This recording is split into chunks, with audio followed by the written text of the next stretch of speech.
Hello, welcome to संस्कार plus academy. हमने 9th standard state board के चैप्टर नंबर 11 स्टार्ट किए थे, जो हम सेमेस्टर 2 की प्रिपरेशन कर रहे हैं। आज हमारा लेक्चर 2 होने वाला है। अगर आपने लेक्चर 1 नहीं देखा तो जल्दी से जाके देखिए, बहुत यूजफुल, बहुत इंफॉर्मेटिव होने वाला है। पिछले लेक्चर में हमने डिस्कस किया था कि लाइट क्या होता है, रिफ्लेक्शन क्या होता है, मीडियम क्या होता है, और वहाँ पे हमने टाइप्स ऑफ मिरर पढ़े थे, जिसमें हमने देखा था कि पहले हमने देखा था प्लेन मिरर। हमने प्लेन मिरर के बारे में कुछ टर्मिनोलॉजी खत्म की थी। अगर मैं प्लेन मिरर के बारे में बताऊं तो plane mirror is nothing but a straight line. एक स्ट्रेट लाइन है और इसका पीछे क्या है, कोटिंग कर दिया गया है। कोटिंग किया है, किसका कोटिंग किया है? तो silver nitrate plus red oxide, इसका कोटिंग किया है। अब ये सिल्वर नाइट्रेट ही क्या कर रहा है, सरफेस को रिफ्लेक्टिंग बना रहा है। सरफेस कैसा बन रहा है? रिफ्लेक्टिंग। रिफ्लेक्टिंग होने की वजह से आप अपना इमेज यहाँ पे देख पाते हो। इमेज अब होता क्या है कि जैसे अगर बोलूं कि यहाँ पे कोई एक ऑब्जेक्ट है, लेट्स सी, यहाँ पे कोई पर्सन है। अब उसको अपना इमेज देखना है तो यहाँ से रे जाएगा स्ट्रेट, क्योंकि आपने पढ़ा है कि लाइट, जो लाइट है always travels in a straight line. Light हमेशा कैसे ट्रेवल करता है? स्ट्रेट लाइन में ट्रेवल करता है। इसे दिखा है कि लाइट यहाँ से स्ट्रेट जाएगा और सेम इसका टॉप में एंड वाला पार्ट ये रहेगा, यहाँ से जाए, हर जगह स्लाइड आएगा। मैं टॉप वाला और बॉटम वाला लाइट को ले रहा हूँ मैं। अब जब ये रिफ्लेक्ट होगा, क्योंकि जा रहा है तो दिखाई देगा, रिफ्लेक्ट होने के बाद ही आपको दिखाई देगा ना। रिफ्लेक्ट होना मतलब क्या है? अगर कोई आप ऑब्जेक्ट देख रहे हो, जैसे अगर ये ब्लैक कलर का मार्कर दिख रहा है आपको, लाइट इसके ऊपर इंसिडेंट हो रहा है, इंसिडेंट होने के बाद रिफ्लेक्ट हो रहा है, रिफ्लेक्ट होने के बाद जब मेरी आंखों में जा रहा है तब मैं इसको देख पा रहा हूँ मैं। जैसे आप मेरे फ्रंट पार्ट देख पा रहे हो, क्योंकि लाइट फ्रंट पार्ट पे इंसिडेंट हो रही है और स्ट्राइक होके आपकी आंखों तक जा रही है, तो आप देख पा रहे हो, कैमरे तक जा रही है, आप तक देख पा रहे हो। लेकिन मेरा बैक साइड आप नहीं देख पा रहे हो। क्यों नहीं देख पा रहे हो? क्योंकि वहां पे लाइट स्ट्राइक तो हो रही है, हो सकता है लाइट वहां पे पहुंच ही नहीं पा रही है। जहां पे लाइट नहीं पहुंच पाएगी, जहां से लाइट का रिफ्लेक्शन नहीं हो पा रहा है, तो वो चीज आपको नहीं दिखाई देंगी। ये पहला कंडीशन हो गया। दूसरा चीज हो गया कि लाइट हो सकता है पीछे गिर रही है, लेकिन उसका रिफ्लेक्शन आपके डायरेक्शन में नहीं होगा, लाइट का डायरेक्शन पीछे डायरेक्शन में जा रहा है, इसलिए वो चीज आपको दिखाई नहीं दे रही है। तो कोई भी चीज अगर आपको दिखाई दे रही है तो जस्ट बिकॉज ऑफ रिफ्लेक्शन, और ये रिफ्लेक्शन आपकी आंखों तक जा रहा है, तब चीजें आपको दिखाई देंगी। यहाँ पे क्या हो रहा है, आपको दिखाई तो दे रही है, लेकिन जब रिफ्लेक्ट होगा तो लाइट रिफ्लेक्ट भी कैसे होगा? स्ट्रेट लाइन में रिफ्लेक्ट होगा, सेम डायरेक्शन में बाउंस बैक भी हो जाएंगी। सेम डायरेक्शन में क्या हो जाएगा? बाउंस बैक भी हो जाएंगे। अगर इसी लाइट को आप अगर आगे भी लेके जाओगे तो आप पाओगे कि दोनों लाइट एक दूसरे के कैसे हैं? पैरेलल है। पैरेलल है मतलब कभी नहीं एक दूसरे से मिलेंगी। तो हमेशा याद रखना कि whenever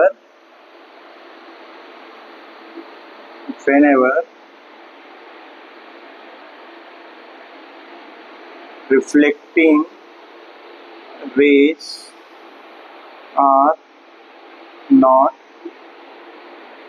meeting at a point, जब भी रिफ्लेक्टिंग रेज, याद रखना जो इधर जा रहा है, अभी मैं बताऊंगा रिफ्लेक्टिंग रे क्या है और रिफ्रैक्टिंग रे क्या है। तो रिफ्लेक्टिंग रे मतलब क्या? जो टकरा के रिटर्न जा रही है, किसी एक पॉइंट पे नहीं मिलेगी, देन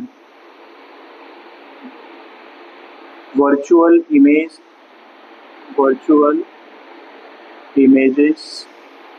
are formed, या वर्चुअल इमेज इज फॉर्म लिखना। क्या बनेगा? वर्चुअल इमेज बनेगा। वर्चुअल मतलब क्या रहेगा? रियल नहीं रहेगा, इमेजिनरी बनेगा ये। तो ये कंसेप्ट होगा किसके लिए? प्लेन मिरर का, यहाँ पे खत्म हो जाता है। जो दूसरा टाइप का मिरर था हमने देखा था, जो सेकंड टाइप का मिरर है वो है स्फेरिकल मिरर। जो सेकंड टाइप का मिरर है वो क्या है? Spherical mirror. अब स्फेरिकल मिरर क्या होता है? स्फेरिकल मिरर एक गोल सा पार्ट होता है, सर्कल है, यही है स्फेरिकल। अगर मैं क्या करता हूँ, इसका इतना सा पार्ट कट कर लेता हूँ, मैं इतना सा पार्ट कट करूंगा तो आप देखोगे ऐसा वाला पार्ट बन रहा है। ये जाने दो, आप देखोगे ये तो स्फेरिकल मिरर हो गया। स्फेरिकल मिरर को कट करूंगा तो स्फेरिकल मिरर के टाइप्स बनते हैं। स्फेरिकल मिरर के दो टाइप हैं, एक है कॉनकेव मिरर और एक है कॉन्वेक्स मिरर। अब दोनों में डिफरेंस समझना, बहुत सारे बच्चे कंफ्यूज कर देते हैं या कंफ्यूज हो जाते हैं कि कॉनकेव मिरर क्या है या कॉन्वेक्स मिरर क्या है। तो कॉनकेव मतलब समझना, केव मीन्स केव, केव जैसा बनेगा, अंदर बनेगा ये। केव मतलब याद रखना, इसके नाम में क्या है, कॉनकेव। केव बन रहा है, केव कैसे रहेगा, गुफा देखा है आपने, गुफा अंदर के टाइप रहता है पहाड़ में, तो जो अंदर वाला पार्ट रहेगा वो कॉनकेव रहेगा। तो अगर इस मिरर को मैं बनाऊं मैं, तो या मीनिंग समझ लेना, कॉनकेव में क्या होगा, मिरर है तो रिफ्लेक्टिंग सरफेस रहेगा, कॉनकेव में क्या होगा, इनर सरफेस इज रिफ्लेक्टिंग। कौन सा रहेगा, अंदर वाला सरफेस रिफ्लेक्ट करेगा, और इसमें क्या होगा, आउटर सरफेस इज रिफ्लेक्टिंग। इसमें बाहर वाला सरफेस रिफ्लेक्ट करेगा। कैसे करेगा समझना ही है। तो मैंने एक मिरर बनाया, अगर कोई पूछेगा कि कौन सा मिरर है, तो आपको सबसे पहले पूछना है, सर इसका रिफ्लेक्टिंग सरफेस कहाँ पे है, सर इसका रिफ्लेक्टिंग सरफेस कहाँ पे है। रिफ्लेक्टिंग सरफेस मतलब क्या, सिल्वर नाइट्रेट और रेड कोटिंग कहाँ पे लगा है, मैंने बताया सिल्वर नाइट्रेट और रेड कोटिंग को कैसे दिखाओगे, हैचिंग लाइन से दिखाओगे। तो अगर मैं बोल देता हूँ कि इसका जो सिल्वर कोटिंग का कोटिंग किया है और रेड ऑक्साइड का कोटिंग किया गया है, वो कहाँ पे किया है, बाहर के साइड किया है। अगर बाहर के साइड किया है, तो अब अंदर वाला सरफेस क्या बन गया, अंदर वाला सरफेस बन गया रिफ्लेक्टिंग सरफेस। अंदर वाला सरफेस क्या बन गया, रिफ्लेक्टिंग सरफेस। तो जब अंदर वाला सरफेस रिफ्लेक्टिंग सरफेस है, ये क्या बन गया, ये कॉनकेव मिरर बन गया। ये क्या बने, कॉनकेव मिरर, अंदर वाला सरफेस क्या रहेगा, रिफ्लेक्टिंग। अब सेम मैं बनाता हूं, और मैंने बोल दिया कि अब ये कौन सा मिरर है, तो फिर से आप पूछो, क्योंकि इस पे हैचिंग लाइन नहीं दिखा है मैंने, रिफ्लेक्टिंग सरफेस नहीं दिखा है मैंने, तो आप पूछोगे कि हैचिंग लाइन कहाँ पे है, रिफ्लेक्टिंग सरफेस कौन सा है। तो अब यहाँ पे थोड़ा सा उल्टा कर देते हैं, यहाँ पे अंदर वाले सरफेस को मैं क्या करता हूँ, कोटिंग कर देता हूँ। अब जब अंदर वाले सरफेस को यहाँ पे कोटिंग किया, तो अब बाहर वाला सरफेस क्या हो जाएगा, बाहर वाला सरफेस हो जाएगा रिफ्लेक्टिंग सरफेस। क्या आपको कंफ्यूजन हो रहा है कि सर बाहर वाला और अंदर वाला कैसे पता चलेगा, तो याद रखना, मैंने यहाँ पे एक सर्कल बनाया है, स्पेयर बनाया है, स्पेयर का अंदर वाला पार्ट, अब ऑब्वियस ना, एक कोन बनाना, कर्व बनाना है, कर्व के अंदर वाला पार्ट और ये कर्व का बाहर वाला पार्ट। तो अंदर वाला पार्ट क्या है, कॉनकेव, और बाहर वाला पार्ट रिफ्लेक्टिंग रहेगा, तो क्या रहेगा, वो कॉन्वेक्स बन जाएगा। ये कौन सा मिरर है, ये कॉन्वेक्स मिरर, ये कॉन्वेक्स मिरर और ये है कॉनकेव मिरर। अब हम देखते हैं, बेसिकली यहाँ पे पढ़ना है मिरर, जो स्पेरिकल मिरर है, स्पेरिकल मिरर से क्या क्या टर्मिनोलॉजी जनरेट हो सकता है। तो मैं यहाँ पे सेम कर रहा हूँ, मैं यहाँ ले लो, यहाँ पे एक अलग से बना लेते हैं। एक मैंने स्पेरिकल मिरर बनाया। अब हमको पता है कि स्फीयर बनाने के लिए एक मुझे क्या चाहिए, सेंटर चाहिए रहता है। क्या चाहिए रहता है, सेंटर। अगर मैं बोलूँ ये कॉनकेव सरफेस, कॉनकेव मिरर है या कॉन्वेक्स मिरर है, इसको अगर आगे तक बढ़ा के लेके जाऊंगा, इसको अगर एक बनाऊंगा, तो सर्कल बनाएंगे लोग, ये सर्कल बनेगा। सर्कल बनेगा मतलब क्या, सर्कल कभी बनेगा जब सेंटर रहेगा। तो यहाँ पे जो सेंटर है, इसको बोलूंगा here C is equal to centre of curvature. ये मिरर का क्या है, कर्वेचर रहेगा। अगर मान लो मैंने यहाँ पे कट किया था मिरर को, उसका नाम दे दिया A और B, सपोज यहाँ पे नाम दे दिया A और यहाँ पे नाम दे दिया B, A और B आ रहे हैं। A और B क्या है, लेंथ ऑफ मिरर है। ए बी क्या है, length of mirror, A B क्या है, लेंथ ऑफ मिरर। अब क्या करते हो, मैंने क्या किया, सी से लेकर एक लाइन ड्रॉ किया इस मिरर सरफेस पे, और इसको नाम दे दिया P। क्या नाम दे दिया, P। सी से लेके जो मिरर था, मेरा मिरर था ये वाला A और B, उसके ऊपर एक लाइन ड्रॉ कर दिया, और हमको उसके एक पॉइंट से एक लाइन ड्रॉ कर दिया। और हमको पता है कि जो सर्कल है या स्फीयर है, सर्कल है, इन्फिनाइट पॉइंट से बना है। तो मैंने किसी एक पॉइंट पे एक लाइन ड्रॉ कर दिया, यहाँ पे जो CP बनेगा, CP को बोलेंगे रेडियस, CP रेडियस हो गया। लेकिन मिरर के लैंग्वेज में बोलेंगे उसको रेडियस ऑफ कर्वेचर। क्या बोलेंगे, रेडियस ऑफ कर्वेचर। क्या रहेगा, रेडियस ऑफ कर्वेचर। अब ये जो पॉइंट P है, याद रखना, पॉइंट P है, पॉइंट P को बोला जाएगा पोल। क्या बोला जाएगा? पोल। अब जो पोल है, हमेशा देखना, पोल इज ऑलवेज AB का क्या रहेगा? हाफ रहेगा। हमेशा क्या रहेगा? AB का हाफ रहेगा। कोई पूछेगा कि कोई मिरर है, इसका पोल कहाँ पे रहेगा, तो हमेशा क्या करोगे आप? मिरर के लेंथ का आधा जहां पे आएगा, मिरर का लेंथ, AB क्या है? मिरर का लेंथ है, और लेंथ का आधा कर दोगे तो क्या मिलेगा आपको? पोल। और पोल को किससे लिखा है हमने? P से लिखा है। पोल को किससे लिखा है? P से लिखा है। अगला टर्म आएगा कि अगर आप इसी को और आगे एक्सटेंड कर देते हो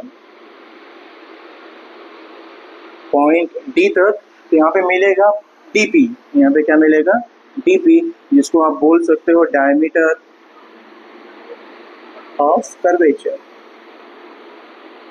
क्या बोल सकते हो? Diameter of curvature.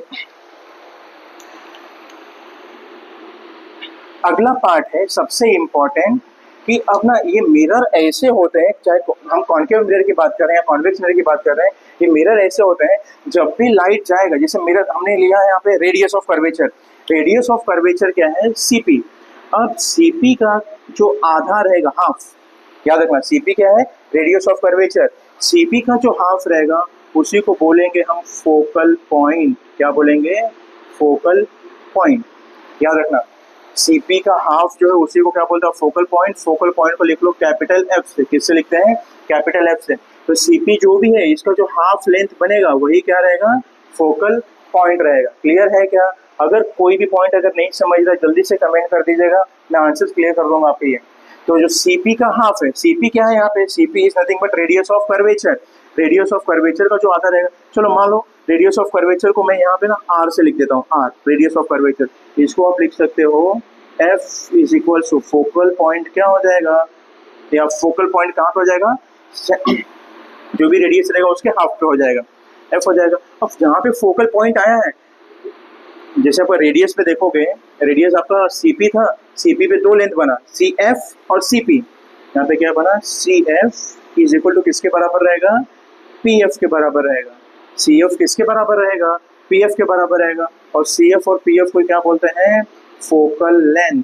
क्या बोलोगे? Focal length. और फोकल लेंथ फिर वही कंडीशन याद रखना, फोकल लेंथ जो रहेगा, फोकल लेंथ को आप बोलोगे स्मॉल f से। ये क्या है? Small f। जो स्मॉल f है वो रेडियस का क्या है? हाफ है। फोकल लेंथ क्या है? रेडियस का हाफ। ये फॉर्मूला याद रखोगे। कोई पूछेगा कि अगर कोई मिरर है, मिरर का रेडियस ऑफ कर्वेचर अगर 10 है, तो उसका फोकल पॉइंट या फोकल लेंथ कितना होगा? तो उसका हाफ हो जाएगा। रेडियस का हाफ कितना हो जाएगा? फोकल लेंथ हो जाएगा। तो ये बेसिक टर्मिनोलॉजी है किसके रिलेटेड? कॉन्केव मिरर और कॉन्वेक्स मिरर से रिलेटेड है।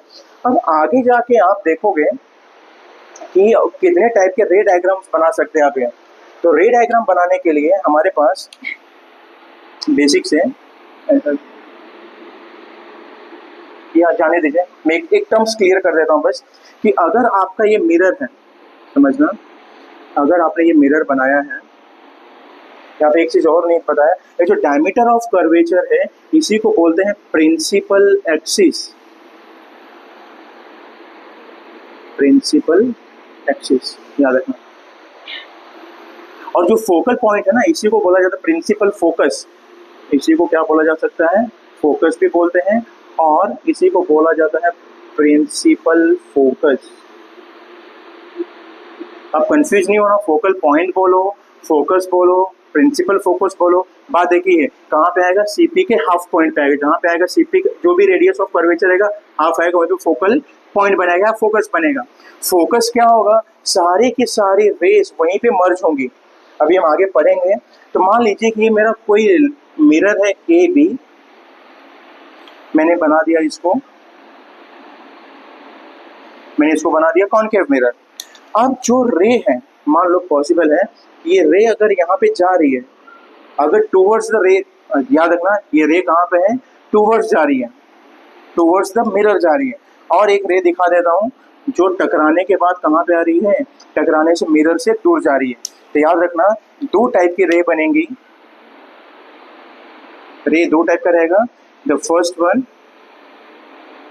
विच goes towards the mirror, एक ऐसा रे जो टू मिरर के पास में जा रहा है, और दूसरा क्या है, रे which goes away from the mirror, जो मिरर से दूर जा रहा है। अब याद रखना, जो मिरर के पास में जा रहा है, जो मिरर के पास में जा रहा है उसको बोलोगे इंसिडेंट रे, उसको क्या बोलोगे, इंसिडेंट रे। और जो मिरर से दूर जा रहा है उसको बोलोगे रिफ्लेक्टेड रे। क्या बोलोगे, रिफ्लेक्टेड रे। ये बेसिक सा दो टर्म हो गया, इंसिडेंट रे और रिफ्लेक्टेड रे। अब रिफ्लेक्शन जब आप पढ़ रहे हैं तो आपको लॉज भी पता होने चाहिए। आपने लॉ पिछले स्टैंडर्ड में पढ़ा है। जैसे अगर मैं बोलूं, एक मैंने प्लेन मिरर दिखाया, एक प्लेन मिरर है ये, हमने जो स्टार्टिंग में यहाँ पे देखा था ये इस टाइप का मिरर है, और यहाँ से अगर मैं एक रे को, हमने देखा था यहाँ से रे कैसी जा रही है, स्ट्रेट जा रही है, स्ट्रेट जा रही है, तो स्ट्रेट क्या हो जा रही है, रिफ्लेक्ट हो जा रही है। लेकिन मैं बोलता हूँ यहाँ पे क्या करता हूँ, एक रे को ना थोड़ा स्लांट गिराता हूँ मैं, थोड़े से एंगल पे गिराता हूँ। जहाँ पे एंगल पे गिर रहा है उसको मान लो पॉइंट O, और जहाँ पे लाइट इंसिडेंट हो रहा है वहीं से मैं क्या करता हूँ, एक परपेंडिकुलर लाइन ड्रॉ कर देता हूँ। वहीं से क्या किया मैंने, एक परपेंडिकुलर लाइन ड्रॉ कर दिया, जिसको बोल दिया N और N डैश, N और N डैश। इसको अलग करना, यहाँ पे जो N और N है नॉर्मल है, इसको क्या बोल रहे हैं, नॉर्मल। अब जब ये टकराएगा तो ये क्या होगा, रिफ्लेक्ट भी हो जाएगा, यहाँ से क्या हो जाएगा, रिफ्लेक्ट हो जाएगा। इसका डायरेक्शन यहाँ पे रहेगा और इसका डायरेक्शन यहाँ पे रहेगा। ये जो मैं बता रहा हूँ ये आपने 8th स्टैंडर्ड में पढ़ा है, ये बस याद रखना। ये जो इसको नाम दे देता हूँ रे ए और ए ओ, और इसका नाम देता हूँ बी। तो यहाँ पे जो रे ए ओ है, रे ए ओ, उसको बोलेंगे हम इंसिडेंट रे। क्या बोलूंगा, इंसिडेंट रे। और रे बीओ क्या है, रे बीओ को बोलूंगा रिफ्लेक्टेड रे। क्या है, रिफ्लेक्टेड रे। अब इस केस में एक पॉसिबिलिटी ये होता है कि मान लो ये एंगल, इंसिडेंट रे क्या करता है, इंसिडेंट रे क्या करेगा, इस नॉर्मल के साथ में कुछ तो एंगल बनाएगा जो रहेगा थीटा। क्या रहेगा, थीटा रहेगा। तो जितना एंगल ये इंसिडेंट रे इस नॉर्मल के साथ में बनाता है, आफ्टर रिफ्लेक्शन रिफ्रेक्टेड रे भी क्या करेगा, नॉर्मल के साथ में सेम एंगल ही बनाएगा। क्या बनाएगा, सेम एंगल बनाएगा। तो ये वाला जो एंगल है इसको हम बोलते हैं आई, और ये वाला जो एंगल है इसको हम बोलते हैं आर। एंगल आई और एंगल आर। तो यहाँ से 3 केसेस जनरेट होते हैं, हमेशा याद रखना। I R means incident ray and reflected ray are always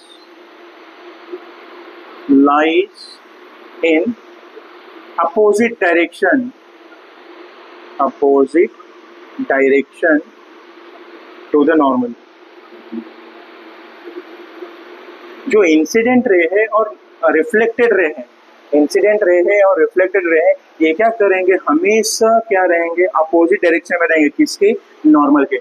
एक नॉर्मल के लेफ्ट में रहेगा तो एक नॉर्मल के राइट में रहेगा। दूसरा एक इंपॉर्टेंट चीज और बन जाता है कि incident ray and reflected ray always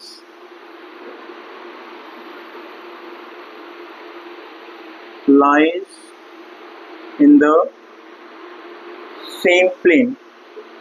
क्या रहेंगी, एक ही प्लेन में रहेंगे। ऐसा नहीं कि एक ऊपर है तो एक नीचे है, ऐसा कभी नहीं होगा। लोग क्या रहेंगे, एक ही प्लेन में रहेंगे। एक 2D में तो 2D में, ये भी 2D में तो 2D में ही रहेगा। ये इसका सबसे लास्ट और सबसे इंपॉर्टेंट वाला जो चीज है, थर्ड वाला, आपको याद रखना है कि angle of incidence is equal to always angle of reflection. हमेशा याद रखना। अगर कोई पूछता है कि what is laws of reflection, ये जो मैंने 3 लिखवाए हैं, ये फर्स्ट, ये सेकंड और ये थर्ड, इसी को बोला जाता है लॉस ऑफ रिफ्लेक्शन। इसी को बोला जाता है लॉस ऑफ रिफ्लेक्शन। अगर कोई आपसे पूछेगा कि लॉस ऑफ रिफ्लेक्शन क्या है, तो उसमें से सबसे इंपॉर्टेंट आप क्या बोलोगे, angle of i is equal to angle of r. Angle of i क्या है, इंसिडेंट एंगल, और एंगल ऑफ आर क्या है, रिफ्लेक्टेड एंगल। आई होप आपको समझ में आ रहा है। अगर कहीं पे भी अगर कुछ प्रॉब्लम है, कुछ डाउट है, तो जल्दी से अपने अपने डाउट्स कमेंट्स कर दीजिए, हम उसके आंसर देने का ट्राई करेंगे। Thank you for watching. मिलते हैं नेक्स्ट वीडियो में, जल्दी से इसको कॉपी कर लीजिए।